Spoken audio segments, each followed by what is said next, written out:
అండి, ఎలా ఉన్నారండి? అందరూ బాగున్నారా? మేమైతే బాగున్నామండి. మీరు అందరూ బాగుండాలని కోరుకుంటున్నాను. ఇవాళ వీడియోలో అయితే కాకరకాయ పకోడా చూపించానండి. చాలా బాగా వచ్చింది, క్రిస్పీగా వచ్చిందండి.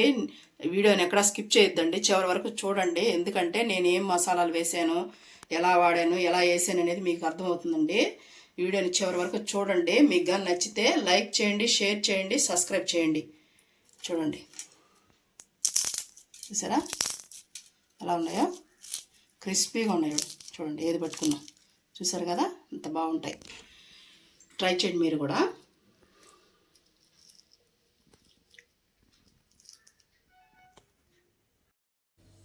ఈరోజు నేను కాకరకాయ పకోడా కోసం కాకరకాయలు చూడండి ఈ సైజు తీసుకున్నాను అన్నీ. చూసారు కదా.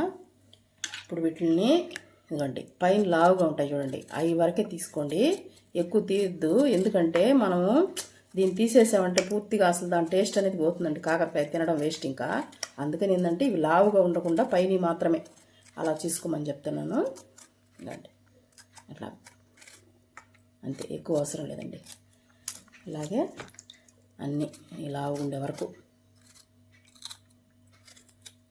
మనకి చాలా టేస్ట్గా వస్తుందండి కాకరకాయ పకోడా అనేది. హ్యాపీగా ఒకసారి చేసుకున్నామంటే 4-5 రోజులైనా ఉంటుందండి ఇంట్లో. మనం అన్నంలో నంచుకోవచ్చు, ఈవినింగ్ స్నాక్స్ లాగా తినచ్చు, టీ తాగే టైంలో ఎప్పుడైనా తినచ్చండి. అన్నీ ఇదే విధంగా కట్ చేసుకుంటాను. ఇదిగండి అన్నీ తీసేసి కడిగి పెట్టేసుకున్నాను. ఇలాగే చూసారు కదా, పైన పైన గీరేసాను. ఇప్పుడు ఇవన్నీ కట్ చేసుకున్నాము. ఎలా కట్ చేయాలనేది మీకు చూపిస్తానండి. ఈ పక్క తీసేసుకున్నాము. చూడండి,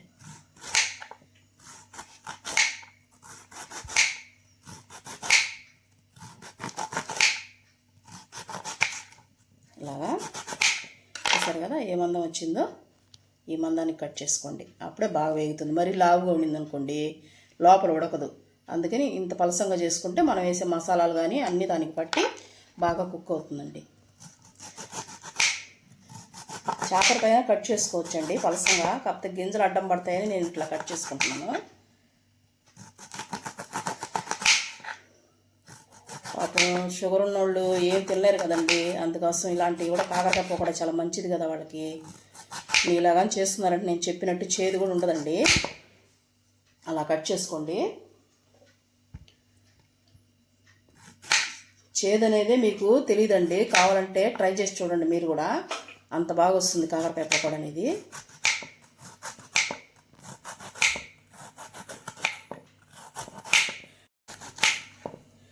అండి నేను చూపిస్తున్నాను కదా, ఇట్లా కొంతమంది ఏం చేస్తారంటే ఇది వద్దని తీసేస్తారండి. ఇట్లాగా తీయొద్దు, ఎందుకంటే ఇవన్నీ ఉంటేనే కదండి ఆరోగ్యానికి చాలా మంచిది. ఇలా తీసేసుకుంటే ఇంక వేయించుకోవడం ఎందుకు మనం పకోడా. అందుకని నేనైతే ఉంచేస్తానండి.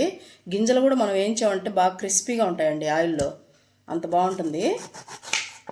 అన్నీ ఇలాగే కట్ చేసుకుంటానండి. కట్ చేసి చూపిస్తాను మీకు. చూస్తారు కదండి, అన్నీ ఈ విధంగా కట్ చేసి పెట్టుకున్నాను నేను. ఇలా పెట్టేసుకొని ఇప్పుడైతే మనం ప్రాసెస్లో రెడీ వెళ్ళిపోదామండి. అయితే నేను ఒక మిక్సీ జార్ తీసుకున్నాను. ఒక పచ్చిమిరపకాయ తుంచాను, 2 పచ్చిమిరపకాయలండి, చిన్నది ఒకటి పెద్దది 2గా తుంచాను. దానికోసం అయితే ఒక చిన్న పేస్ట్ వేసుకోవాలండి. తెల్లగడ్డ అనేది ఒకటి తీసుకుంటున్నాను.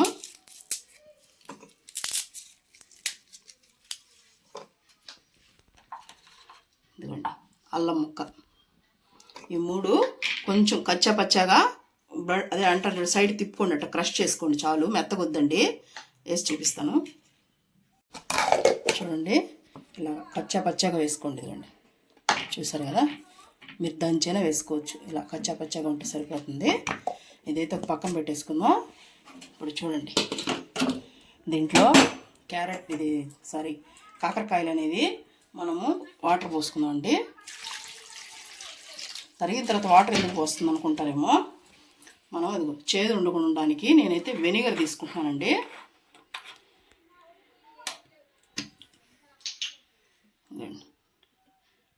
కొంచెం సగం మూత పైన అంతే, ఎక్కువ అవసరం లేదండి. ఎందుకంటే దీంట్లో ఉండే చేదంతా పోతుందండి వెనిగర్తో. ఒకసారి ఇలా అనుకొని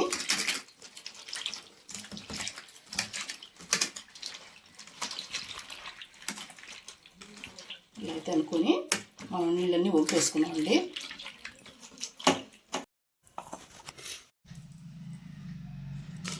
చూడండి, మనం వెనిగర్తో కడిగేసి పెట్టేసుకున్నాం కదా. ఇప్పుడైతే పేస్ట్ పట్టుకున్నాం కదండి, అదైతే వేసేద్దాం దీంట్లో.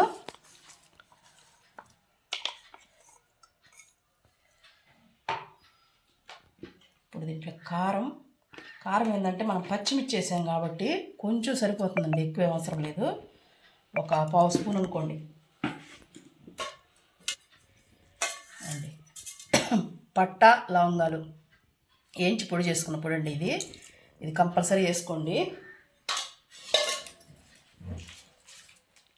తర్వాత సాల్ట్ చూడండి, ఒక హాఫ్ స్పూన్ వేస్తున్నాను. మీ ఇష్టం, మీ రుచిని తగ్గట్టు వేసుకోండి. దీంట్లో కొంచెం ఫుడ్ కలర్ వేస్తున్నానండి, రెడ్ది. మీకు వద్దనుకుంటే స్కిప్ చేసి వచ్చండి.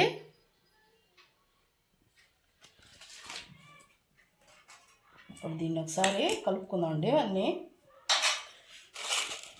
పైన ఇలా కలుపుకోండి,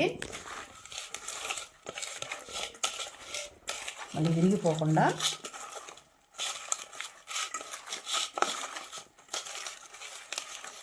నేను ఈ కాకరకాయలు 1/2 కిలో తీసుకున్నానండి. 1/2 కిలోకి 2 పచ్చిమిర్చి, ఒక చిన్న తెల్లపాయి, అదే ఒక గడ్డ, పెద్దది కాదండి, చిన్నది వేసాను. ఒక చిన్న అల్లం ముక్క మీకు చూపించాను కదా, అవన్నీ సరిపోతాయి కరెక్ట్గా 1/2 కిలోకి. ఇలా బాగా ఉప్పు కారం మనం అదే పేస్ట్ చేసుకున్నాం కదండి, అవన్నీ కలిసేలా బాగా కలుపుకున్నాము. ఇప్పుడు దీంట్లోకి బియ్యపిండి అండి, పొడి బియ్యపిండి. ఇది 2 స్పూన్స్ వేసానండి. అలాగే పైన కలుపుకోండి, ముక్కని విరిగిపోకుండా.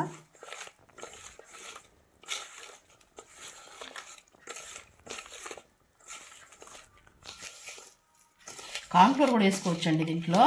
కాకపోతే కార్న్ఫ్లోర్ వేస్తే ఏంటంటే ఆయిల్ వేసేటప్పుడు కరుచుకుంటుందండి, అందుకని నేను బియ్యం పిండి వేస్తున్నాను. బియ్యం పిండి వేస్తే మనకి చాలాసేపు అయినా క్రిస్పీగా ఉంటాయండి. ఇవి మనకి 3 డేస్ కంపల్సరీ ఉంటాయండి. ఇవి మనం ఒకసారి చేసి పెట్టుకున్నామంటే తింటూ ఉండొచ్చు.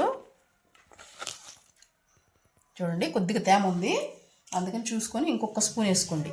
మీకు చూసుకునే దాన్ని బట్టి అండి. ఇదిగోండి, ఇంకొక స్పూన్ వేసాను నేను అంతే. మొత్తం 3 స్పూన్స్ పడ్డాయండి బియ్యం పిండి. తేమ ఉంటే 1 స్పూన్ వేసుకోండి, లేకపోతే వద్దండి, 2 స్పూన్లు సరిపోతాయి. మనం తీసుకునే కాకరకాయని బట్టి ఉంటుంది అది.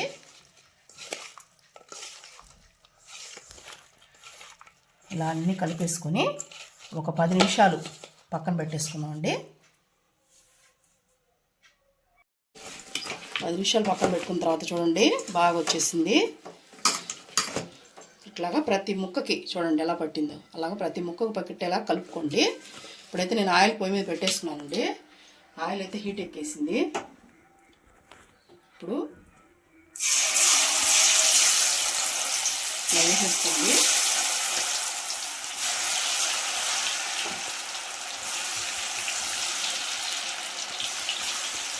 ఇప్పుడు మనం మీడియంలో పెట్టుకున్నామండి, ఎందుకంటే కాకరకాయ అనేది కుక్ అవ్వాలి కదా, అందుకని సరిపోతాయి. మళ్ళీ ఇంకో వాయి వేసుకున్నాము. నిండా అయ్యిద్దండి, ఎన్ని పడతాయి అన్నీ వేసుకోండి మీరు.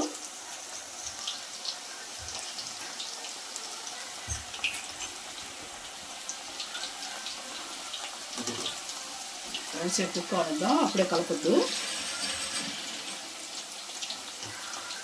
ఎందుకంటే మనకి కాకరకాయ ఉడకాలి కదండి లోపల, అందుకని మనం మీడియంలో పెట్టి కుక్ చేసుకోవాలి.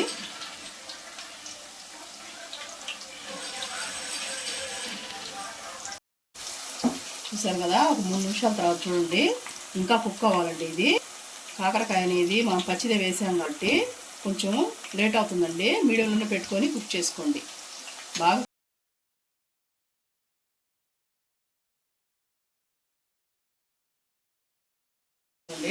ఫ్రై అయిపోయి తీసేస్తాను. ఈ కలర్ వచ్చినంత వరకు ఫ్రై చేసుకోండి.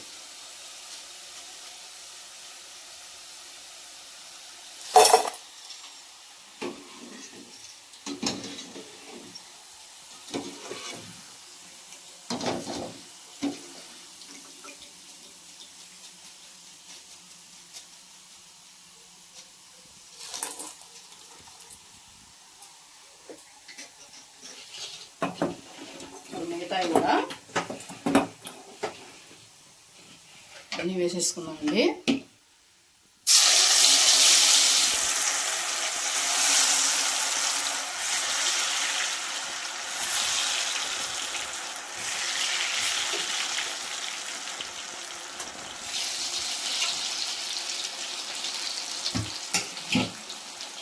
దీంట్లో కొంతమంది శనగపిండి కూడా వేసుకుంటారండి.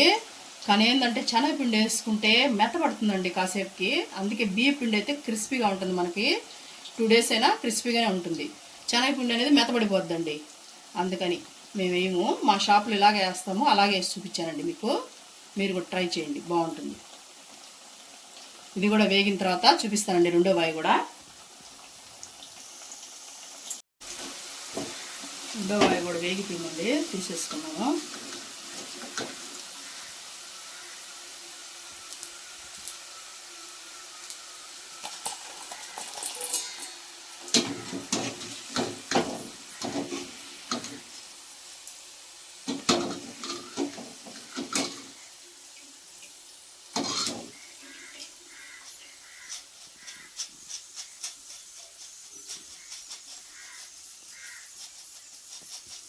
స్టవ్ అయితే ఆపేసుకుంటున్నానండి. ఇప్పుడు దీంట్లో ఆపేసుకున్నాక కొంచెం కరివేపాకు వేసేసుకుంటాను దీంట్లోనే.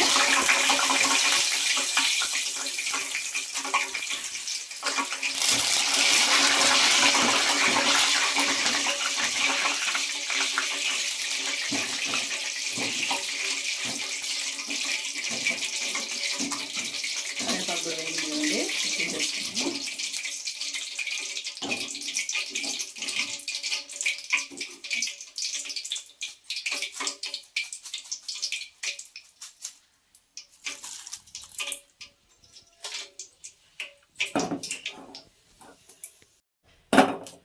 కాకరకాయ పకోడా రెడీ అయింది కదండి. ఇప్పుడైతే మనం సర్వింగ్ చేసేసుకుందాం.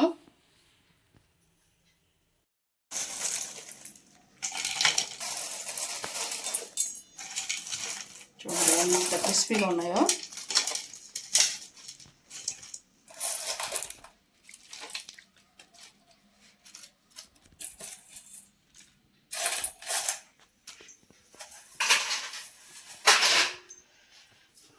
చూసారు కదండి, కాకరకాయ పకోడా అనేది రెడీ అయింది. మీకు కానీ నచ్చినట్టయితే లైక్ చేయండి.